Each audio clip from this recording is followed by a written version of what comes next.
Breaking news, the first generation of truly professional full-frame mirrorless cameras has leaked. The Sony A9 Mark III, the Nikon Z9, and the Canon R1. These have to be reliable, they have to be fast, weatherproof, durable, and now they're also going to be silent. I'm going to tell you about those and one big catch, the 45 megapixel sensors, and I think it makes sense, but you might not agree. First, a word from our sponsor, Squarespace. Squarespace makes beautiful websites incredibly easy.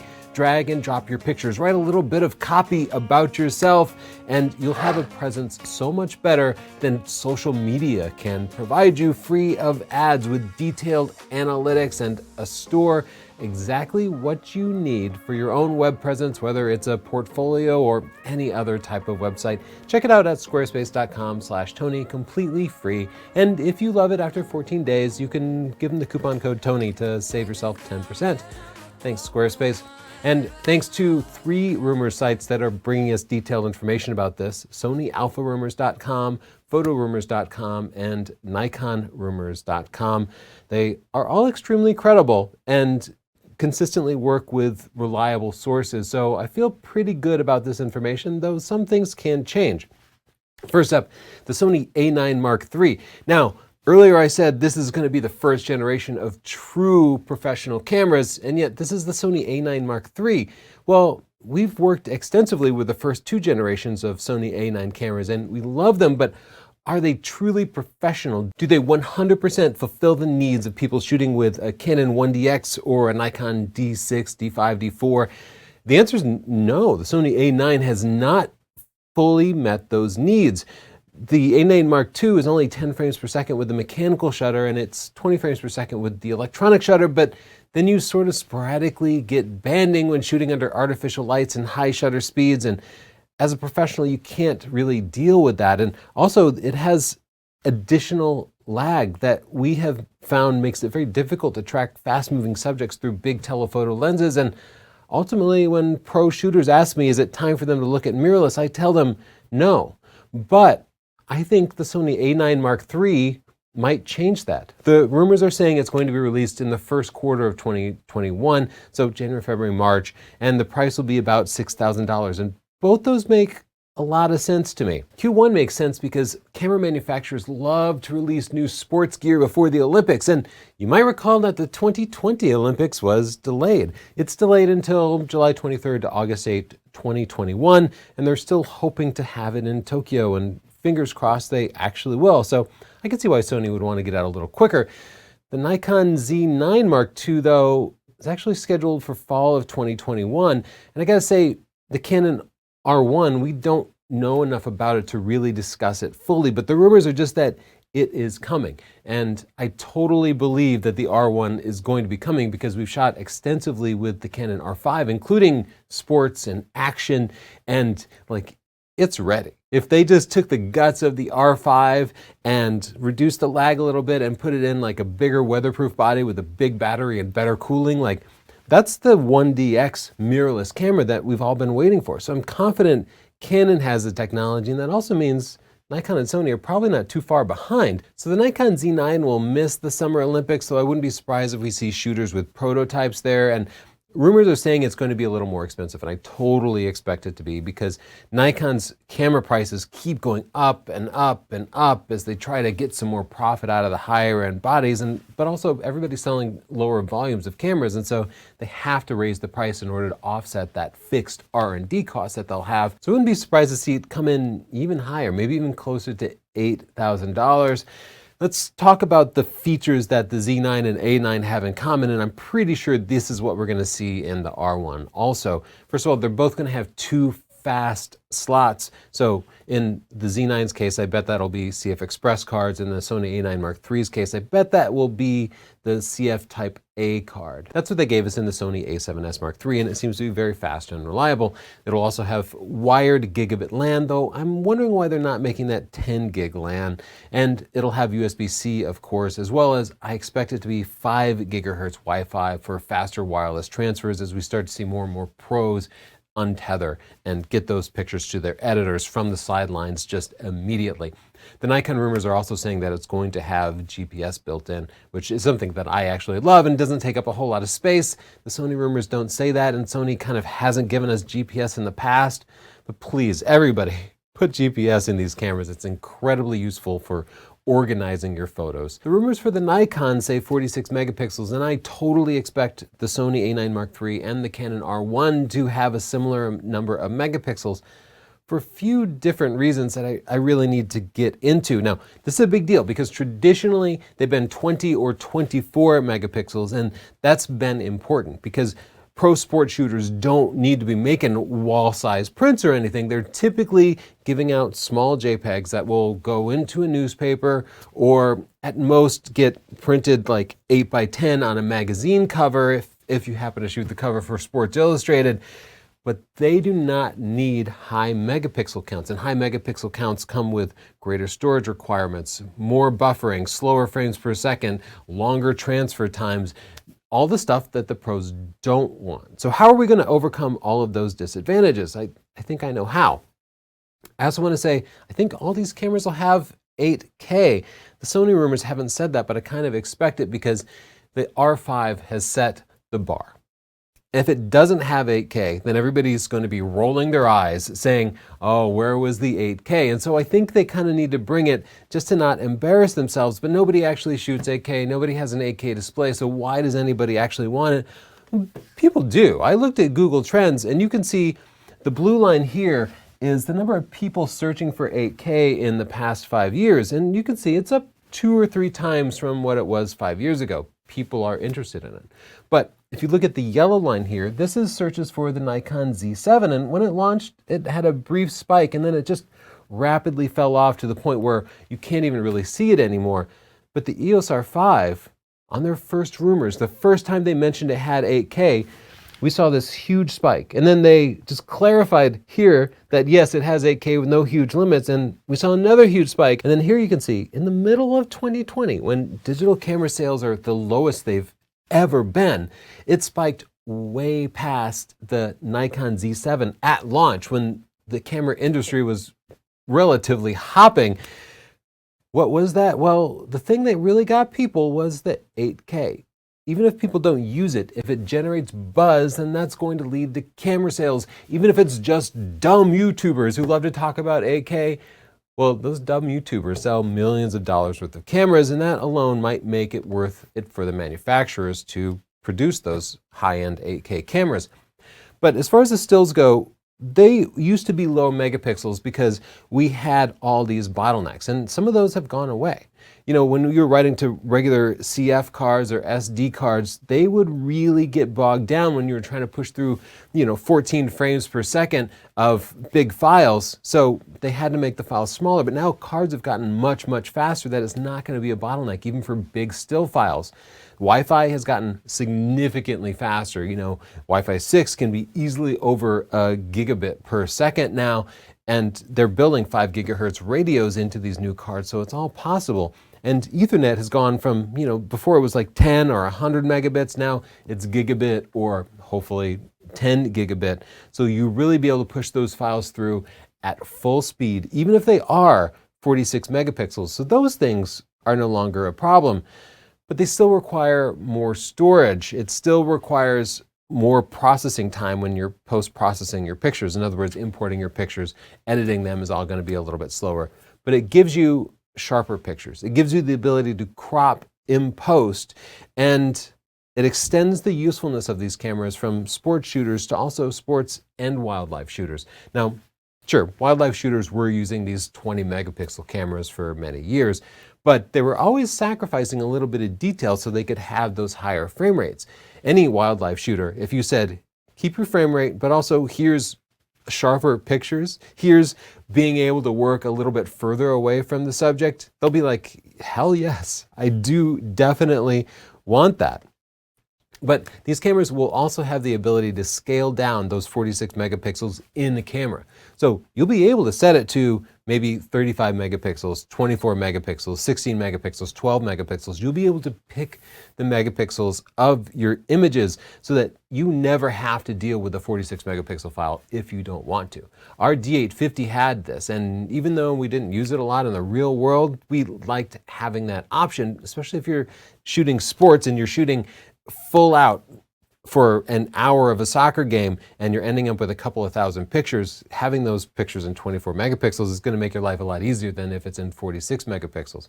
Even those scaled down pictures are going to be sharper than they would be if the sensor were capturing them at 24 megapixels or 20 megapixels. They'll have less MOIRE, so sometimes you get these little kind of edges in the fabric, and the way camera manufacturers offset that is they put on these heavy anti-aliasing filters on their 20 megapixel sensors, and that reduces the detail even more. You'd be surprised how bad the detail is on a $6,500 professional sports camera. That problem's going to be solved. They'll get noticeably sharper images, and they'll be cleaner too. There's always been this myth that having fewer megapixels actually produces cleaner images, and it only does on a per pixel basis. But when you look at the scaled picture, our tests have always 100% found that higher megapixel cameras produce cleaner images according to everyone's eyes. That means that our 45 megapixel D850 produced cleaner images than our 20 megapixel D5. Like really real world stuff, they looked way better. So don't worry about the noise. Scaling down images in camera also means that the buffer won't become a bottleneck, and you might even be able to achieve higher frames per second depending on exactly how the scaling is handled internally. Here's an example. The Canon EOS R5 can capture 8K video. That's like a 35 megapixel image captured at 30 frames per second. You have the option of scaling that down to 4K, which is scaling a 35 megapixel image down to 8 megapixels. It can scale it down at 30 frames per second. Or you can choose to even go to 120 frames per second if you integrate some line skipping and actually throw out some detail.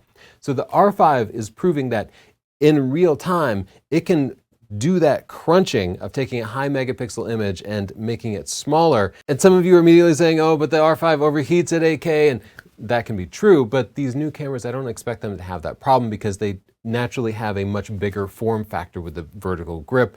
They're a higher price point. They'll be able to integrate better heat dissipation, so I don't think overheating is going to be a problem. I actually have a ton of experience shooting sports with a high megapixel camera because I'll frequently use a Sony A7R4, which has 60 megapixels. Why would I do that when I have access to cameras like the A9 Mark II, which is dedicated to it?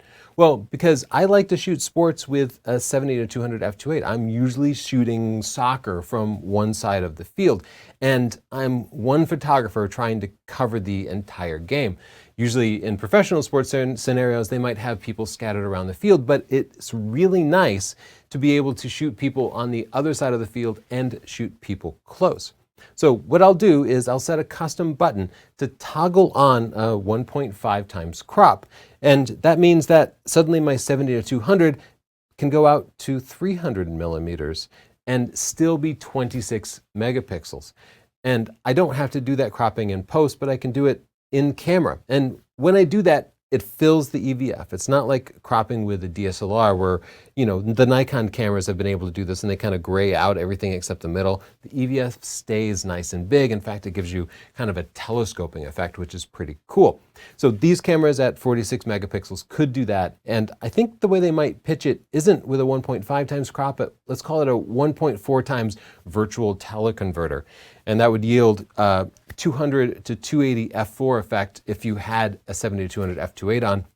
And I do think you'd be able to turn it on and off with the punch of a button. But I think this messaging would really resonate with their existing professional sports photographers who want to get a little bit more reach out of their camera. Maybe they want to be able to get more done with one body instead of having to have two bodies.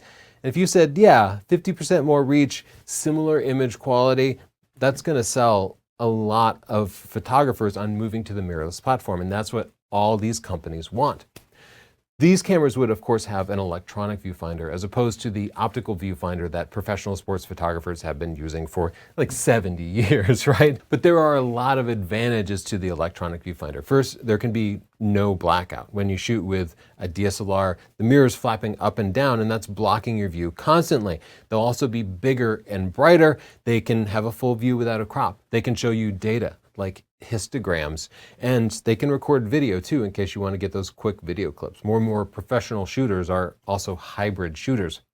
But there's one big disadvantage, and that's lag. You always see the image in the viewfinder a split second before it happens in the real world because there has to be some processing. And some people are confused about this. They say, oh, but the new EVF will have 240 hertz refresh rate, which means it's updating 240 times per second. Hertz and refresh rate is not the same as lag. You can be watching this in 60 frames per second, but I recorded it hours before you're seeing it. That's a huge amount of lag. So you can have a high refresh rate and have everything look smooth, but still have it be delayed. And in my experience, shooting a lot of sports with a Sony A9 Mark II, which is a very fast camera with a fast refresh rate, it meant I lost shots. If you are shooting at, 600 or 900 millimeters, you're looking through this tiny little thing and you're trying to keep up with a professional athlete moving very fast or a ball that they just kicked. If you're seeing it a split second late, then that tracking gets to be really difficult. It also means that when you see, okay, he's about to hit his head against the ball, when you see that, it's already happened because there is that tiny little bit of lag, and sports moves so fast. There is a way to overcome this though. The Olympus cameras have had this feature for a while, and my iPhone even has this feature.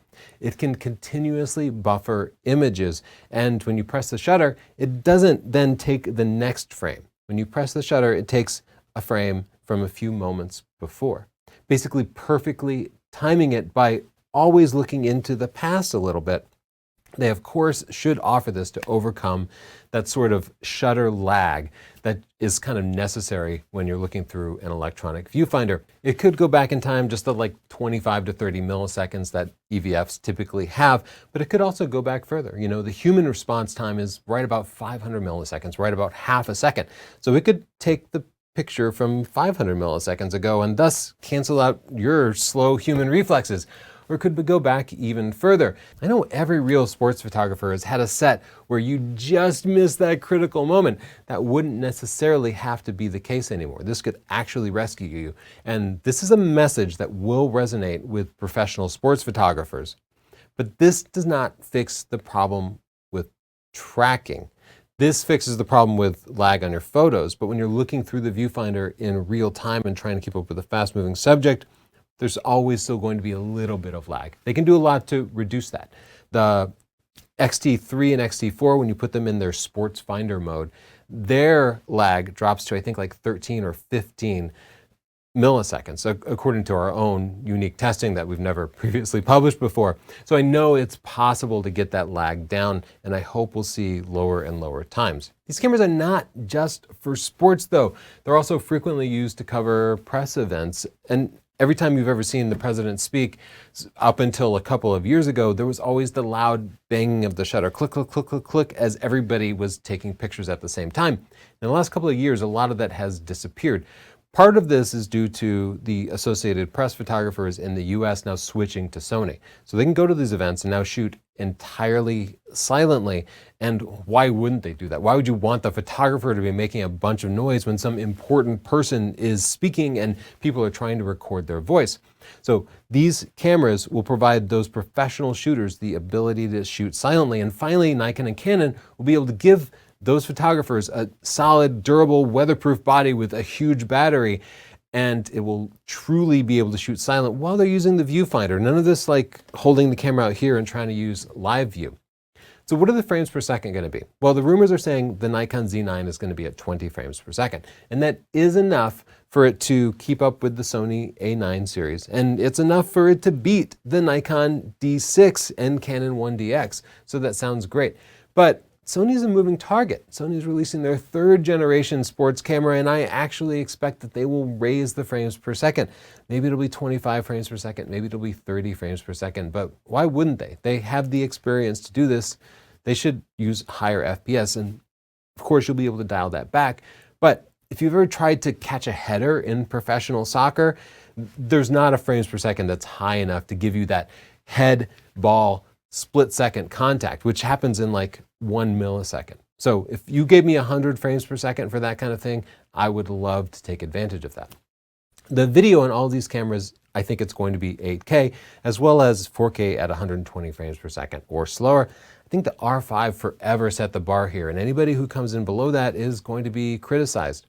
The rumors for the Sony A9 Mark III are that it will have a 9.4 million dot EVF and the Sony A7S III menus. And of course it would. When I used the Sony A7S III, I was like, they're developing these now, but this is what's going to be in all of their future generation of high-end cameras.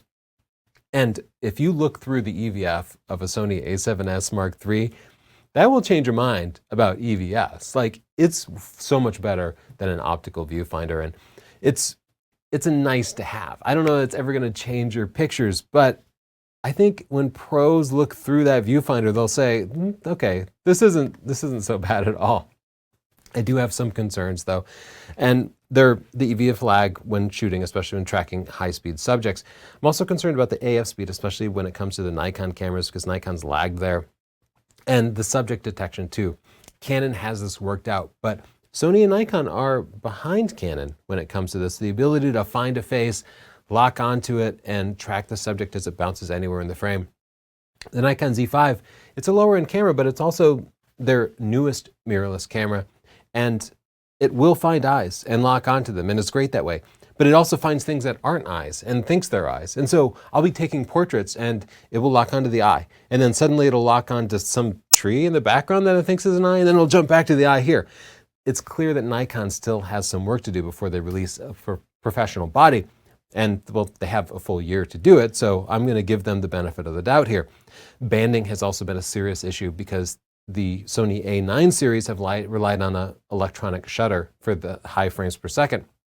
I think these cameras won't overcome that banding, and instead they'll have to create a mechanical shutter that can really achieve the high frames per second. Now the R5 will do 12 frames per second with a mechanical shutter, and cameras like the 1DX Mark III can, I think, do 16 frames per second. So getting that mirror out of the way will definitely speed things up, and I think we might even be able to get a mechanical shutter that can begin to approach 20 frames per second.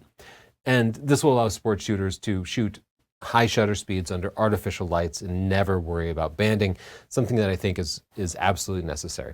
I'd like to hear your thoughts down below. Which of this do you think is achievable? What will Nikon bring? What will Canon bring? What will Sony bring? Who is going to win the next generation of professional sports photographer over? Sony has a little bit of a head start with their A9 series, and they did win the Associated Press. But when I look at the sidelines for any sporting event, I still see big white Canon lenses. Those people never left, and Canon can convert a whole lot of people to mirrorless if they can make a body that's truly worthy. I want to thank our sponsor, Squarespace. You need a website, right? Social media websites are not good enough. So go to squarespace.com/Tony. Set up a real site that you completely control. Pick a template that matches your personal sense of style or the style of your brand, your business, and drag and drop pictures in. Write a few words about yourself, and I promise it's gonna completely change how your customers interact with you on the web. If you love that website, after 14 days, use the coupon code Tony and you'll get 10% off. Thanks, Squarespace. Don't forget to subscribe, because we'll definitely review these cameras whenever they're released. And my Z5 review really is coming. Subscribe to see that and click the notification bell. Bye.